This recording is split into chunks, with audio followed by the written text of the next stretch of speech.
Hi everybody, my name is Angela Linton and I'm one of the Early Years Advisory Teachers working in the Early Years Childcare and Business Development Service. Today we're going to be exploring sensory learning as a part of the SEND Passport. So the intention of today's session. Today we're going to be exploring what sensory learning is, as well as any difficulties that some children may experience with sensory processing. We'll also be aware of the benefits of sensory learning, and hopefully the presentation will provide you with practical ideas of activities that will support sensory learning within your own unique setting. At the end of the session, there will be an opportunity for you to ask me any questions that you may have, so please do use the chat facility to do this. So what is sensory learning? Let's take a moment to think about what you understand sensory learning to be. You can write your ideas down or use the chat bar at the side to add your own comments and suggestions. You may have said touching things, play involving smells, using the senses to stimulate learning, and activities involving a multisensorial approach to learning. Picking things up and feeling their texture is what people often associate with sensory play, but it's about much more than touch. Sensory play includes any activity that stimulates a young child's senses of touch, smell, taste, sight and hearing, as well as anything which engages movement and balance. Sensory play is only really limited by your own imagination, with of course some common sense being used around the materials and types of play appropriate for the child's age and ability. So, for example, sensory play for babies. This could be watching bubbles float and feeling them land on their skin, or scrunching coloured paper and listening to the different noises, feeling the contours and seeing the shapes change. Sensory play for toddlers may include observing light and shadow being created by a torchlight, or objects of different shapes or sizes, or watching the colours mix and the patterns form by finger painting or sponge painting. Sensory play for preschool aged children could include creating shapes and playing with kinesthetic sound, or playing with musical instruments and listening to the tone and pitch as they strike or blow through instruments softly or forcefully. Sensory learning is so much more than feeling and touching things. Now let's look at some of the benefits of sensory play. Sensory play helps to build nerve connections in young children's brains. It encourages the development of motor skills. It supports language development. It encourages scientific thinking and problem solving. And it can also involve mindful activities which are beneficial for all children. With sensory play, there's always much more going on than meets the eye. Sensory activities, in addition to being fun and interesting for babies and young children, encourage children to explore and investigate. Furthermore, these activities support children to use the scientific method of observing. They form a hypothesis, they experiment, and then they make conclusions. Sensory activities allow children to refine their thresholds for different sensory information, which helps their brain to create stronger connections to the sensory information, and they learn which is useful and which can be filtered out. For example, a child may find it difficult to play with other children when there's too much going on in their environment, with conflicting noises or sights. But through sensory play, this particular child could learn to block out the noise, which is not important, and focus on the play, which is. Another example could be a child who is a particularly fussy eater, and they maybe don't like wet textures such as spaghetti. The use of sensory play can assist the child with touching, smelling and playing with the texture in an environment with little expectation. As the child develops trust and understanding of this texture, it helps build positive pathways in the brain to say that it's safe to engage with this food, which could help the child to actually start to eat the food. Other reasons sensory play is beneficial for children includes building nerve connections, like we've said, developing fine motor skills, and supporting language. The desire to engage with sensory learning and play comes naturally for children, and we should all be encouraging and supporting this in our early learning environments. Now we're going to consider the sense of smell, and we're going to look specifically at lavender. So lavender is a wonderful sensory material. It's easy to grow in a sunny spot in the garden, and having a pot of it inside your mud kitchens will provide children with ample opportunity to use it in their mud creation. It gives children something fragrant to snip and add to their pretend baking. Lavender is also said to have calming properties, so it's great for use in sensory play. And it also makes the room smell really lovely. Do you use lavender in your settings, or do you have any ideas of how you could use lavender? Please put your thoughts in the comments box on the side. Let's explore 5 different ways to use lavender within your early years provision. You can use lavender to make slime or Play-Doh. Once the Play-Doh is made, it can be played with in just the same way as any other regular Play-Doh. As children knead, pull and shape the dough, the lavender smell and the sensory feedback will provide a calming effect for children. Lavender Play-Doh is a fabulous addition to add to a children's calm down kit or happiness box, if they have one. For children who are sensory avoiding and do not like to touch Play-Doh, you can put the Play-Doh into a medium-sized resealable bag and seal. The children can then squish and squeeze until their heart's content without actually having to feel the texture of the dough on their hands. They can also trace shapes or letters into the dough through the bag. You could add a few potato mashers or garlic presses to add to this great sensory activity. Lavender Play-Doh can also help young children with their emotion management, fine motor skill improvement and social skills, because they'll be sharing with others. When making lavender Play-Doh, you can either add lavender essential oil, finely cut lavender, or again, some finely cut fresh lavender. Remember that even during times with COVID, children can have their own bags or pot of Play-Doh, which they can use as and when they like, and can be used for individual use only. And it can also be a great resource to add to children's individual happiness boxes if they're at home and not able to come into your setting. Using a pestle and mortar to grind the lavender. This is a great way to introduce the pestle and mortar as a tool for children to use, as well as scissors and other tools that you'll have within your provision. It provides opportunities for children to notice the change to the lavender as they bash it using the pestle and mortar. They'll be able to smell the changes as it gets stronger the more it's ground down. You can add new vocabulary to support children's language and communication skills. Children can use their sense of touch to feel the changes to the lavender from their actions.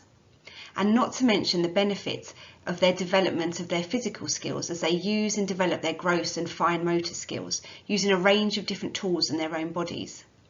You could also introduce scissors for children to snip at the lavender, getting it smaller and smaller and noticing the different techniques that they have to use as they cut through the lavender. Lavender dyed rice in a sensory tub or any tubs that you've got. First of all, you need to start by placing your uncooked rice in a plastic bag.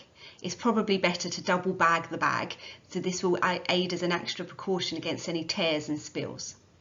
Then mix up your colour. You can blend blue and pink food colouring to make a lovely lavender shade. Or dependent on the age of the children, they can help you to do this. What a fantastic science experiment as they explore the changes in colours and the effect of their actions. You then need to pour the food colouring into the bag of rice and some drops of lavender oil. Make sure that you're aware of any allergies of any children that they have and any implications this may have on using lavender oil. You then need to stir, stir, stir and stir again to distribute the colour. Lay the rice out to dry overnight, and then when you come back in the morning, your rice will be ready. Easy peasy. For an added extra sensory element, you could try adding some flower heads from the lavender or some of the stalks or some of the leaves. Again, if you're worried about children sharing this resource, children could have their own individual bowl or pot of lavender dyed rice. Again, this could be added to children's individual happiness boxes by being put in a tightly sealed bottle. They can shake, and then every now and then they could open up the bottle and have a smell of the lavender, or pour it through their hands and feel the texture of the rice and lavender. Homemade lavender finger paint is really easy to make and it only has 4 ingredients. Those ingredients are 1½ cups of plain flour, 1½ cups of salt, 3 cups of water, and then natural food colouring. You can use either a purple gel or mix the colours yourself. You then also need to add 10 drops of lavender essential oil. The first step is to combine the flour and salt in a bowl. Then add 1 cup of water and stir to mix. Then continue to slowly add water a little bit at a time until the paint reaches a liquid consistency with no lumps. You may not need to use the full 3 cups, just use enough to make the paint pourable. Then add the lavender essential oil and mix it in. You can separate paint into smaller containers to add the food colouring. Make sure you rinse your tools and bowls while the mixture is wet, because the flour and salt water combination is really easy to clean up before it dries. And then how do you use this new creation? Simply dip your fingers in the paints and create. Homemade finger paint has a unique sandy texture thanks to the salt. So this lends to a really fun sensory experience during painting and a unique textured look when the paint dries. Not to mention, again, the calming effect of the smell of lavender. Dependent on the developmental age of the children, there is absolutely no reason why they can't help to make the paint themselves. This will further add to the sensory experience as they feel the different ingredients and notice the changes to the ingredients as they're combined together. Can you imagine all those wonderful questions that get asked, and think about all the vocabulary you can add to the experience to further and deepen children's level of understanding and further enrich the experience? As I said earlier, it's really easy to grow lavender in a sunny spot in the garden. And like I said, having a pot of it inside your mud kitchen will provide endless opportunities for children to use the lavender in their mud creations, their potions, whatever it is that they're making. So why not go and get some and plant some today in your setting? Get the children to help you. Make sure you find the right spot, and then the children can be involved in digging the hole for the lavender and planting it, and then caring for it as well. And as the herb grows, they'll get to smell the smells of lavender and feel the leaves and feel the flower heads. Just another great way to use lavender. Now we're going to explore the second sense, and that's the sense of sight. Bit of a mouthful. So within this, we're going to look at lights, shadows, and reflections. Playing with light, reflection, and shadows provides the perfect opportunity for magical experiences to be enjoyed by children. Light and darkness hold fascination and intrigue, as well as an element of risk and challenge, of being scared. Exploring light and shadow enables children to appreciate the awe and wonder of the world around them through their own eyes, and it provides an environment where children can develop their natural curiosity. The use of mirrors encourages children to be aware of themselves and to develop their sense of identity. Young children enjoy looking at their reflections and seeing the reflections of others. They're curious about the reflected images they see and want to touch them to work out whether or not they're real. An adult and child sitting next to each other in front of a mirror can hold conversations which do not require direct eye contact, or where they're copying and mirroring each other. This can be hours of fun. Try hanging mirrors outside or around the room for children to access throughout their time in the provision. Find spots outside where the sunlight might bounce off the mirror and talk about the effect that this causes. The use of torches, shadows, and mirrors. You can use mirrors to further encourage children to be aware of themselves and to further develop their sense of identity. Moving objects around in front of a mirror helps children to develop their spatial awareness and their early understanding of position. You could have mirrors in a range of different places, underneath tables, high up, so they've got to stretch to have a look at their faces. You can explore light in the dark by using torches or small lights and talk to the children about what they can see. What happens if they put a different coloured piece of paper in front of the torch or a different coloured piece of cellophane? What if they have 2 different coloured pieces of cellophane? What colour can they create? Using torches to create shadows, you can watch as the children experiment with positioning themselves in different ways. This will help them to observe what happens to their shadows and the changes their body movements can have on their shadows.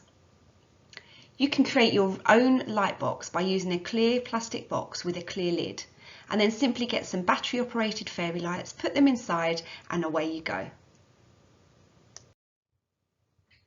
Use your outdoor environment in the sunlight to explore shadows and the changes that occur. Simply get a long roll of paper, provide the children with a few mark making tools, and watch them go as they draw or create their own shadows or draw around their body shadows. A cube cum sensory room. A cube is a simple structure, and the name says it all. It's simply a cubed wooden structure with fabric on a few of the sides. Children can enter the cube, and when combined with projection, they can immerse themselves into a new world. This is a great experience for children with SEND and helps to facilitate exploration whilst also having a calming effect.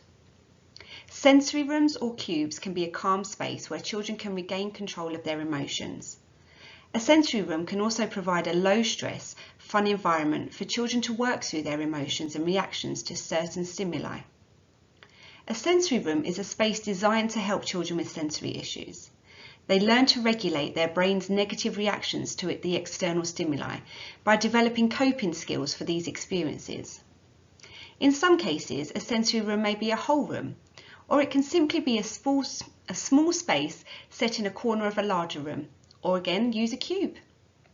The contents and design of a sensory room or space can and should be tailored to each child's individual needs, because each person with sensory issues will be dealing with different stimuli and they'll have different requirements when it comes to learning to cope with the world around them. Here you can see pictures of a cube where a butterfly has been projected onto the fabric. Children can then enter the cube and try to recreate that butterfly using their own bodies, or simply listen and be within the world that they've created. So now we move on to the third sense, touch. Tactile learning and touch is essential for a child's growth in physical abilities, cognitive and language skills, and even their social and emotional development. Touch is not only important for short-term advancement for infants and early childhood sensory experiences, but also for the long-term development of children. Most toys and resources stimulate the sense of vision at the expense of our other senses. Feely bags and activities where children have the opportunity to experience a range of interesting textures are great for developing a focus on touch. So too is a treasure basket, as it offers babies and young children the freedom to choose what to touch and experience a wide range of exciting textures and properties, as well as opportunities for developing fine and gross motor skills and balance. So now we're on to our fourth sense, the sense of sound. All the senses gather complex information. Our ears, for instance, will be able to pick up on a wide range of different frequencies, from very, very, very low tones, such as the sound of a double bass, to really, really high-pitched sounds like that of a piccola. Another feature of our senses is the huge sensitivity range they can deal with. Well-functioning ears can cope with the difference between the softest of whisper and a sound a million times as intense. Encouraging and enhancing listening skills through stimulation helps a child to combine information about what they can hear and see, taste, smell, and even touch. Some activities for use to support the development of children's listening and sound senses include listening to the squishing sounds as vegetables or fruits and other materials are squashed with hands and tools, listening to mud squelching under our feet, listening to the different sounds water makes as children use their bodies and resources to explore. Using different resources with babies to create different sounds is a great way to develop their listening ability. You can listen to instruments being played and copy the sounds or beats heard. Children could guess the instrument being played or an object making a sound behind a screen. That means they've really got to tune in to what they can hear. Dancing or using body movements in response to sounds heard, or large-scale mark making in response to different music. All of these activities are a great way to develop children's listening skills and develop their sense of sound. When you're taking part in sound activities, keep these questions in mind as you explore the wonderful sense of sound. You could ask, do you hear the difference? Is this one louder or quieter? Does it have a higher pitch or a low roar? Do they sound the same? Have you heard that sound before? Ask open-ended questions to really help children think about what they can hear. So now let's watch a video. So let's take a moment to watch a video. Whilst we're watching the video, I want you to think about, what is the baby experiencing? What senses is he using? What other ways could this activity be extended to support his sensory development?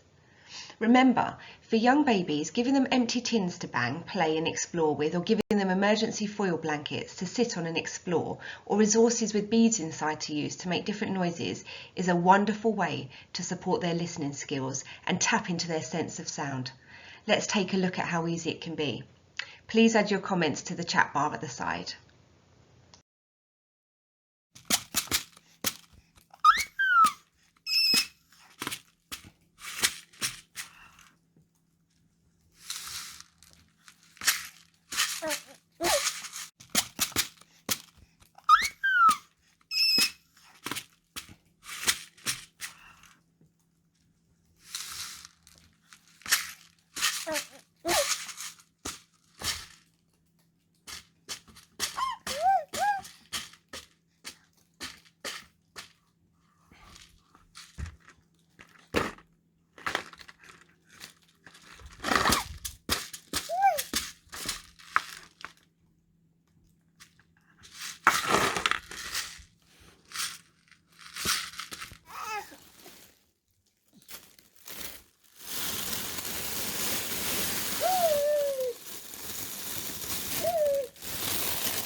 When thinking about developing children's listening skills, it's important to consider the learning environment and noise levels within your environment.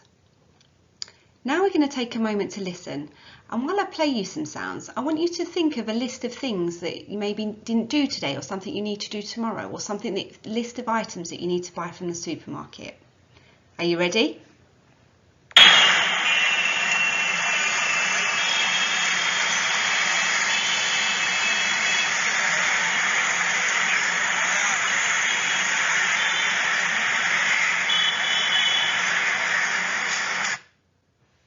It's a bit difficult to concentrate, isn't it?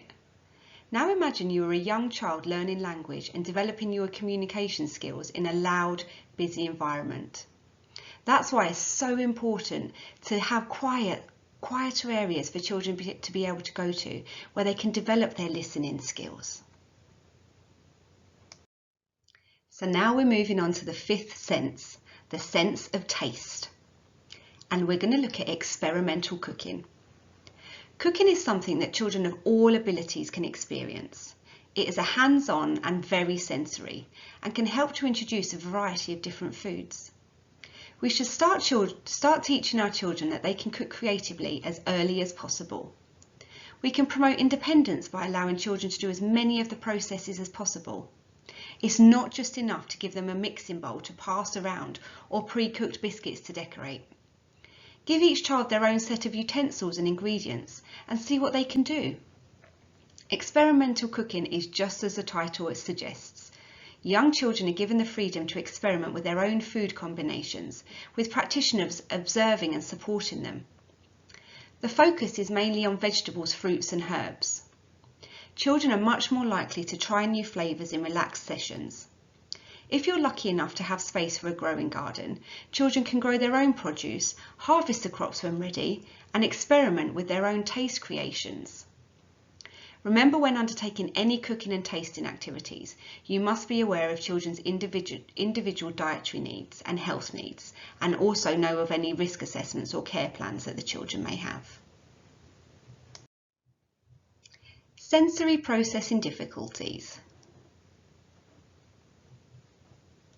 So what is sensory processing? Sensory processing is how people experience, interpret and use their senses to guide their day-to-day behaviour. Sensory information is received from many different sources, and we've already heard that this includes vision, hearing, touch, taste and smells, and it also includes movement and body awareness. So just what are sensory processing difficulties? Sensory processing issues are difficulties with responding to information that comes in through the senses. Children or adults may be oversensitive to sensory input, undersensitive, or both.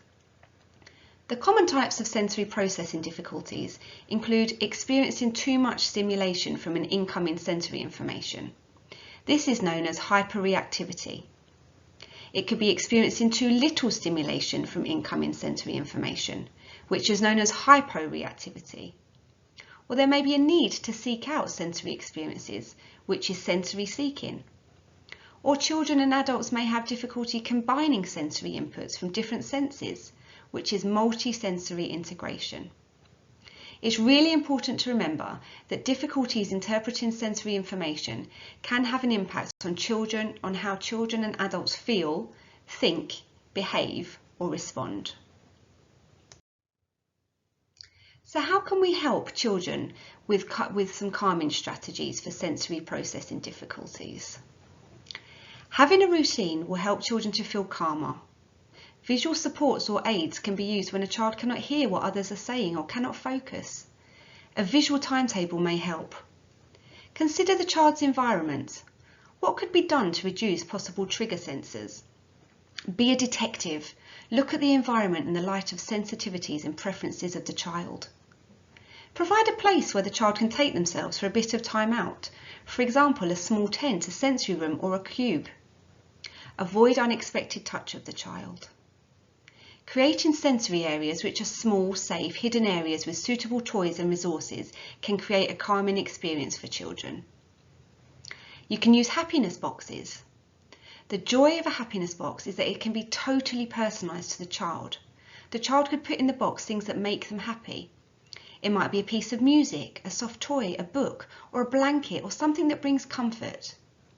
A happiness box can be as large or small, as round or square as you want it to be. For further information on sensory processing difficulties, please visit the Send Passport on the Hub. Please do remember that all children are unique, and what works one day may not work the next. Being calm and consistent will work wonders. We're now nearing the end of this presentation, so let's just recap of what we found out about sensory learning. Sensory learning can encourage children to explore and investigate. It helps to build nerve connections in the brain. It supports young children's language development. And it develops young children's scientific thinking and problem solving. But best of all, sensory learning provides endless learning and developmental opportunities for all children. It's only limited by your own imagination. It's easy to do, and as you've seen, it doesn't require great deals of money or a great deal of resources. Have a look around your own early years provisions and see what resources you've got that you can use to further support children's sensory learning and their experiences.